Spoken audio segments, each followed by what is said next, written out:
with State Senator Colonel Mastriano. He now joins us.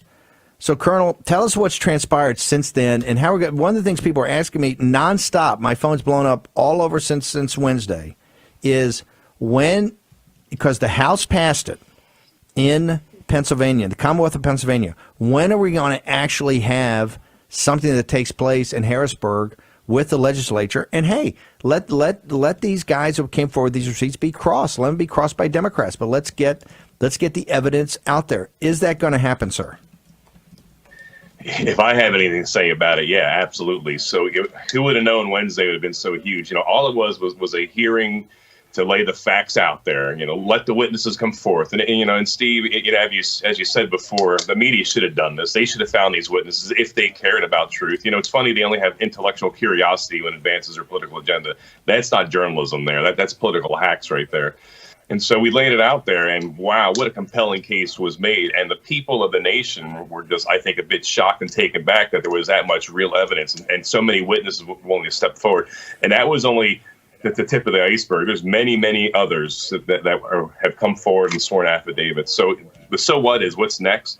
So obviously a joint resolution saying that we are going to probably grab back our constitutional authority in Pennsylvania. And okay, let me lay this out here. So Pennsylvania, 1938, the General Assembly in 1938 decided to hand over picking the delegates to basically the Secretary of State. So whoever that wins the popular vote in the state, assuming the election's fair, that the delegates would naturally go to that person, which makes sense if the election's fair. But if it's not fair, well, I actually hand that power of selecting delegates to the same person who cheated, the same party that cheated. Absolutely not.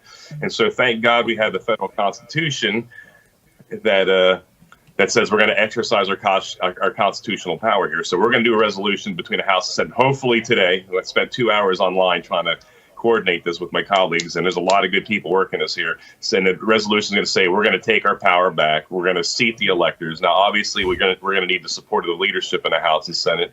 We're getting there on that, but we need to act like. Hold it. I think we got some breaking news here. You're saying you're going to get a joint resolution to actually go forward, and the Republicans control the House and the Senate, to go forward to basically take the power back from the Secretary of State and put it in the state legislature to put forward the electors?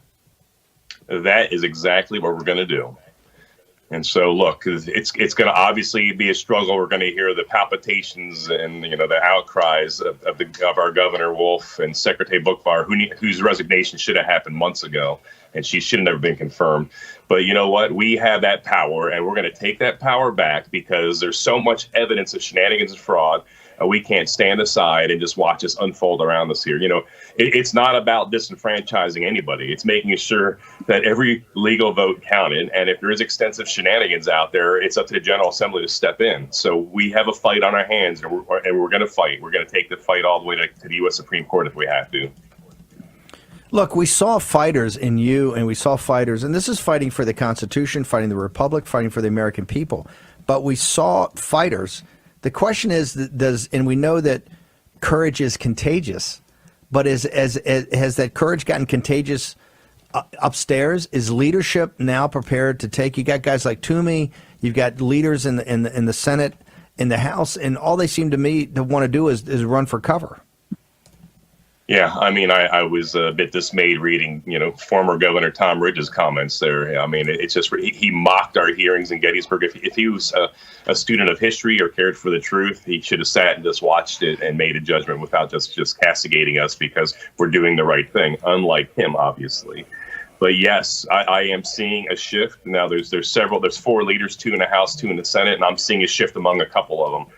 So I think the momentum's on our side. Look, if there's 50 voices in the Senate, 29 Republican or independent caucuses with us. All we need, are 16 in the Senate really to influence the leadership. And I think we're pretty darn close to having 16, 17 senators. And I think there's at least half of the House as well on the Republican side moving forward. So yes, they are getting motivated. And sometimes it feels like we're pushing from behind. But doing the right thing, I think eventually catches on. Since we are burning daylight, do you see in your resolution other things you're working on today and over the weekend? The president's going to Georgia tomorrow. Wisconsin's probably going to report out this weekend, which is going to be a thermonuclear airburst, right? given the 100 to 200,000 votes that are illegal out there and going to be purported to be illegal. Do you see hearings actually happening with everything you're working on? Do you actually see hearings? And hey, let the Democrats take their shot. That's the American system. It's an advocacy system. We don't mind. The evidence is the evidence. The math in Pennsylvania is so overwhelming that. But do you actually see a set of hearings happening with the state legislature that's more than just Republicans? That's both houses and both parties. Yeah, I do. But, sadly, and this is, I'm a very impatient guy. And obviously growing up in an organization that's results oriented in the Army, either deliver results or get out of the way. So this is more deliberative. So this is going to happen in a week or two. We just don't have time. So that's why we're pushing forward this joint resolution to take our power back. And the statements that are going to be in there, basically, we're going to take responsibility of the electors. We're going to, of course, void the certification because we can't certify an election result that appears to be corrupted. And why can't that wait till after the Supreme Court makes a judgment on the case that the Trump administration makes, and that we need to move forward as a co-equal branch of this government? So there's some strange things, Steve, that the Constitution in Pennsylvania has. So normally we turn into a lame duck, on Tuesday. So effectively Monday is our last day. We're going to have to step back in here and say, no, we're going to seat the new House members and senators and reinstate those reelected like myself. And we're going to work through December. I mean, it's like ridiculous stuff here. You never think that a General Assembly would put themselves out of business for an entire month. So there's a lot of things as this resolution have to deal with internally to Pennsylvania, but also externally with this election.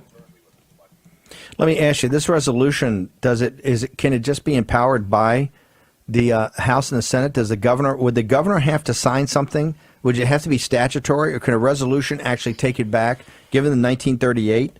Could you do it by resolution that the governor didn't have to sign, or does the governor have to sign it and then you have to overcome that like a veto? What's the mechanics of actually making this actually happen besides going to court? Yeah, so for a Senate bill and a House bill, it does have to go to the governor. So that's why this is going to be a resolution. It does not require a signature. And so we do have the authority to suspend law in the General Assembly. Now, it's something that you'd only do in extreme. I don't know any case we've done that, but in our state constitution, we can suspend aspects of the law in an extreme case. So we have the power to do that. Steve, the whole thing is, why don't we start acting like co-equals? Because this whole time, we dither, we talk, we deliberate. Let's assert ourselves. At no point in the past 8 months during this COVID crisis, when Governor Wolf has come down with his heavy hand here of edicts and proclamations, almost like a king, I had not seen us step out boldly. Now we're finally seeing action here, but what a terrible time to find ourselves and to finally be compelled into action. But this whole experience the past 8 months have prepared us for this moment, because now we know how to circumvent the governor and how to override his failed Secretary of State.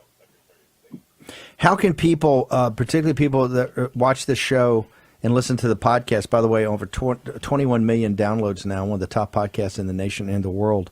And that's besides all the distribution on cable TV and satellite and with Real America's Voice streaming. I want to thank everybody, all our distribution partners on national radio with John Frederick. I want to thank all of our distribution partners for that. But how can the people that watch and listen to the show, particularly those people in Pennsylvania, the Commonwealth of Pennsylvania, this is an action-oriented show. And you were a Army intelligence officer.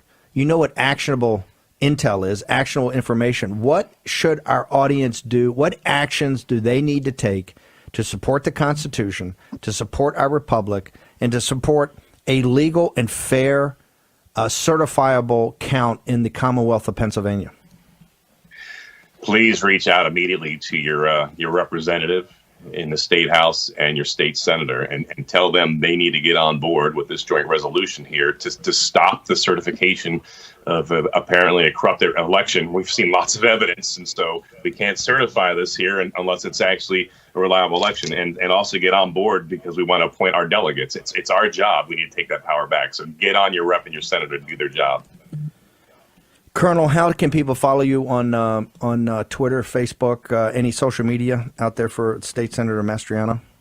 Yeah, thanks. Thank you, Twitter, for suspending my private account. You drew attention, and I went from 5,000 on Twitter to 112,000. So thank you, Twitter, for attacking my free speech that I defended for 30 years of my life. And see Senator Doug Mastriano on Twitter, so at Senator Mastriano, and on Facebook, which is my largest platform, it's Senator Doug Mastriano. And so we got to stick together. You know, I'm in Franklin County here in Pennsylvania, and Benjamin Franklin famously said in 1776, you know, we either hang together or surely we'll hang separately. We got to hang together here. It's still going to be a marathon, but we're getting close to the end here. And it's been a discouraging 2-3 weeks here, but we're close to victory here. We do have momentum, and we have to stick together. Steve, one thing that really bothers me is we have a group of puritanical Republicans out there that criticize these fine points of things. It's like either get on board and help us or get out of the way, because there's too much at stake here for petty little politics. Colonel, thank you very much for joining us here in the War Room. People will take action today.